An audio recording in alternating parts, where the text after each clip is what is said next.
E aí, pessoal, eu sou Joel Pinheiro.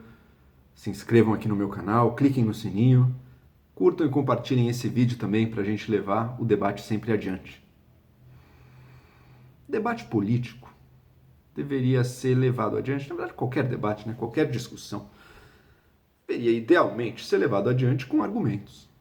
A pessoa defende uma certa medida, acha que vai ser boa para a economia ou para a sociedade, ou seja lá o que for, e dá seus motivos para ser a favor daquilo. Acho que isso vai ter esse resultado e esse, vai gerar esses efeitos na sociedade.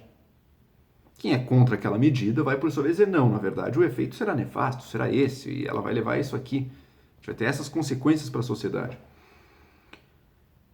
E cada um lado do debate busca mostrar que o outro tem falhas, com dados, com fatos, com experiências de outros lugares que fizeram coisas parecidas, enfim, uma série aí de ferramentas que a gente tem para discutir os planos e as medidas que a gente gostaria de ver implementadas numa sociedade. Isso idealmente. Idealmente um debate político seria assim. O que a gente tem visto cada vez mais hoje em dia é uma degeneração disso. É a interdição, uma trava da discussão política antes mesmo que ela comece. É quando a pessoa ela defende uma posição e não porque ela tenha argumentos ali para dizer que ela é melhor e vai gerar resultados melhores e tenha argumentos para refutar ou pelo menos enfraquecer aí o ponto daqueles que estão contra ela. Ela defende uma posição porque ela adotou uma posição moral. Ela transformou, na verdade, aquela posição dela numa posição moral, categórica.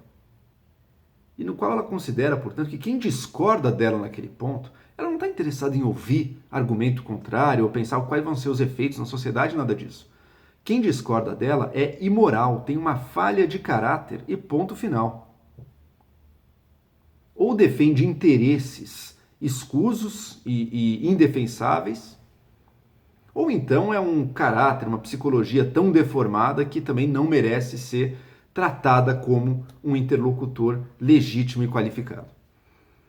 Ao fazer isso, ao transformar uma questão, uma proposta, uma medida, uma discussão sobre qualquer tema social ou político numa posição moral, o debate acaba. Não tem mais discussão possível. E a pessoa que faz isso, talvez o pior efeito disso tudo seja com ela mesma. Pelo menos o primeiro deles é com ela mesma. Ao transformar aquilo, não num ponto que pode ter prós e contras, mas sim num ponto de honra moral dela, do qual a seriedade e a integridade do caráter dela dependem, ela está efetivamente se blindando psicologicamente a qualquer mudança possível. Ela não vai mais ouvir um argumento contrário, ela não está mais disposta a mudar, ela vai se segurar, se aferrar àquela posição como se a própria identidade e integridade dela dependessem disso. Ou seja, a pessoa se tornará mais intransigente e mais incapaz de pensar por conta própria. Isso é grave e isso vem acontecendo em muitas questões. Eu vi, só nos últimos dias aí, a gente tem visto o teto de gastos virou um ponto de honra. Quem é contra o teto de gastos chegou a ser chamado de... quem é a favor do teto de gastos chegou a ser chamado de racismo, racista. A PEC do saneamento estaria em jogo a transformação da água na categoria maldita de mercadoria. E, portanto, se você é a favor da PEC do saneamento, que foi aprovada aí, e que vai permitir, no fundo, que os municípios escolham se vão ter provisão estatal ou privada, tenham que fazer licitação, se não traçar algumas metas, mas não vai obrigar ninguém a nada. Enfim, eu não estou aqui para defender essa PEC também, esse não é o meu objetivo. É apenas para dizer, a gente perde muito no debate público quando vira uma questão moral, quando você moraliza a discussão política. Então se você é a favor da PEC do saneamento, você é um malvado neoliberal que quer a mercadoria e quer o mal de todo mundo. Tá bom. Então não tem mais discussão. Então tá tudo resolvido,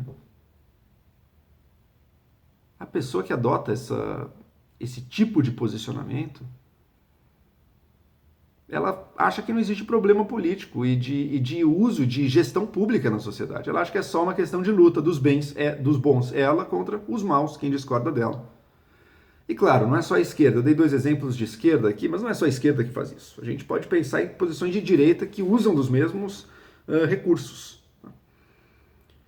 por exemplo, uma posição que defenda o teto de gastos, dizendo que quem é contra o teto de gastos está a favor dos interesses aí do autofuncionalismo. São categorias egoístas que só pensam em si mesmas. É o corporativismo em jogo. E considera isso um argumento legítimo para desqualificar qualquer discussão. Ou então, voltando um pouco mais, o pacote anticrime lá do Sérgio Moro, ou outras iniciativas, as 10 medidas contra a corrupção.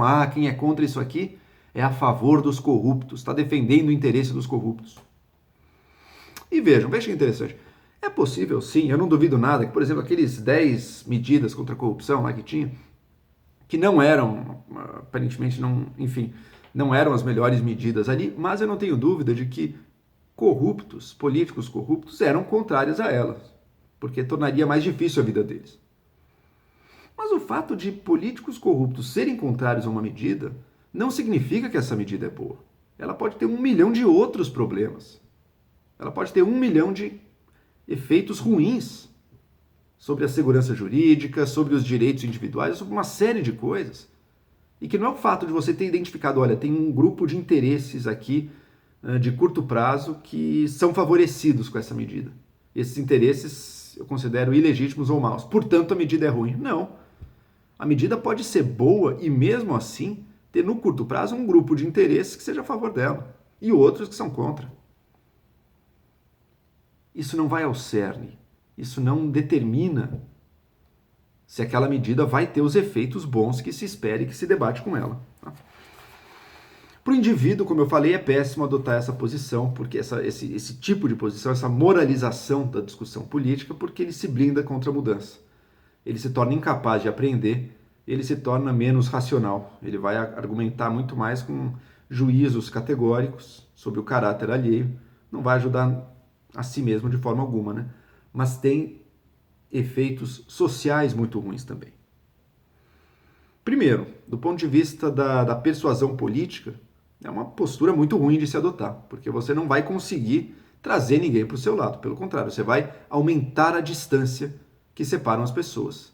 Você vai diminuir a chance de que se encontre algum meio do caminho que satisfaça mais ou menos as demandas que ambos os lados têm.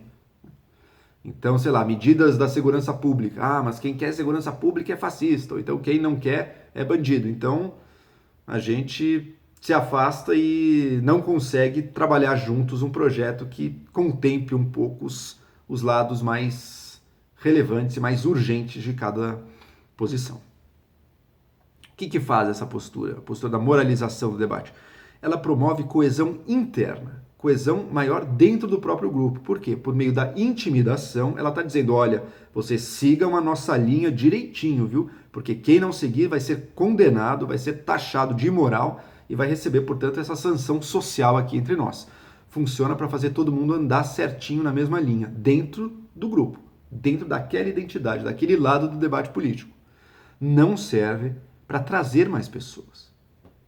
Para fazer com que pessoas se persuadam e falam, olha, realmente, o que você está me dizendo é uma boa ideia, eu vou defender isso, ou eu vou ser contra isso. E também, ao ser assim, deteriora o debate público e a própria política no país. Se a gente chegou nessa situação lamentável que a gente está vendo, de bolsonarismo, e tudo não foi à toa. Foi resultado de anos e anos em que a política foi moralizada, em que ou você está de um lado e você é do bem, ou você está do outro e você é do mal. E isso é essencialmente a negação da política. Política é negociar. Política é saber ceder. É chegar a meios de caminhos e saber que tem muitos interesses na sociedade, eles vão precisar estar contemplados. E, além disso, é possível, de alguma maneira, contemplando eles, também pensar no que funcione melhor para o sistema como um todo. Portanto, a atividade da própria política ela é a negação dessa moralização. A moralização é dizer, eu estou aqui na minha posição, eu não posso me mover 1 centímetro, porque se eu me mover 1 centímetro, eu vou estar traindo, eu vou estar sendo mau caráter, eu vou estar traindo meus ideais. Com esse tipo de mentalidade, você não sai do lugar. E se você insiste em levá-lo até as esferas mais altas da política, você vai necessariamente destruir a política.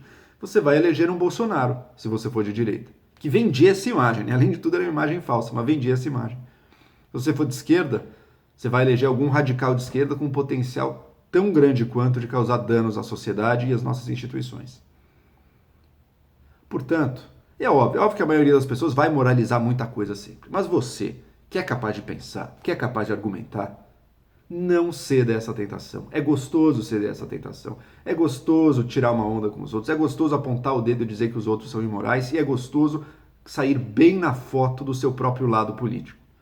Mas tudo isso, ainda mais numa lógica de redes sociais que premia esse tipo de coisa, mas tudo isso contribui para a deterioração do nosso debate público e deterioração da vida política no nosso país. Quem está envolvido na discussão, portanto, não pode se dar o luxo de resvalar para a baixeza que é essa moralização da política e que, no fundo, do ponto de vista do indivíduo, na minha visão pelo menos, é uma posição pior do ponto de vista moral. É curioso isso. É nos momentos que a pessoa está mais indignada, mais agindo como se ela estivesse defendendo um valor inegociável contra os inimigos, os malvados. Nesses momentos, a pessoa está se sentindo como se ela estivesse no auge da virtude dela, né? Via de regra, é o momento que ela está sendo pior como indivíduo. É o momento que ela está sendo menos capaz de ponderar aspectos diferentes da realidade, reconhecer nuances e reconhecer legitimidade em pontos de vista que não o dela. É o momento que ela está pensando menos nos outros e mais servindo a uma própria vaidade dela e a um desejo de reputação que ela tem no meio do grupo dela.